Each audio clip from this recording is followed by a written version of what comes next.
महाराज से मेरा एक ही प्रश्न है कि आप इस नगरी में आए हैं, उसके लिए हम लोग पूरे करते हैं, नगरवासी आपको धन्यवाद देते हैं और हमारा नगरी पवित्र हो गया आपके आगमन से।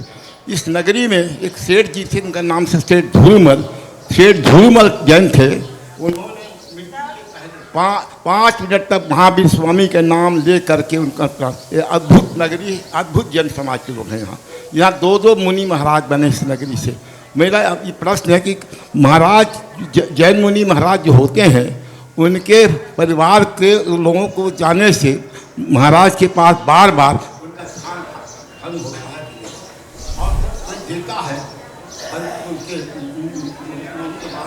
परिवार वालों को उसको लेना चाहिए, उसको कुछ देते हैं, उसको ग्रहण करना चाहिए। देखिए, साधु तो साधु है, उसने ग्रह त्याग दिया तो उसका मोह ममत्व सब कुछ त्याग दिया।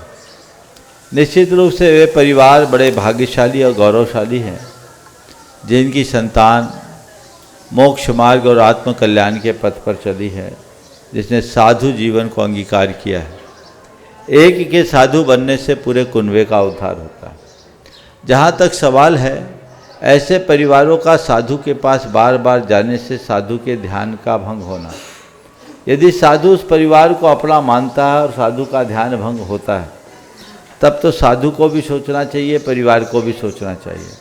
लेकिन अगर वो परिवार एक आम व्यक्ति की हैसियत से आता है तो साधु जीवन एक नया जीवन हो गया। उनके लिए वो व्यक्ति भी उतने ही वैसे ही हैं जैसे कि एक आम व्यक्ति।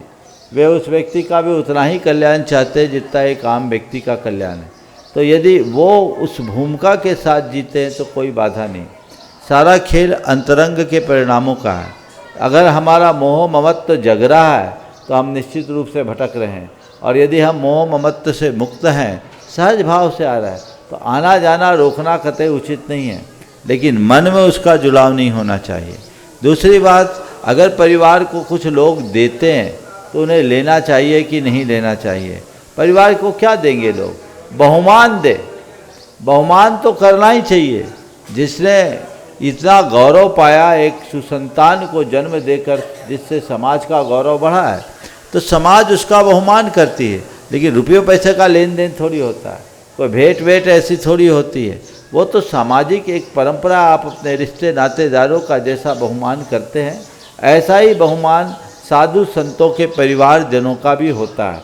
इससे आगे न तो कहीं होता है और न कहीं कोई लेता है। इसलिए इस तरह की भ्रांतियाँ मन में नहीं होनी चाहिए और न किसी के मन में ऐसा ममत्व होना चाहिए।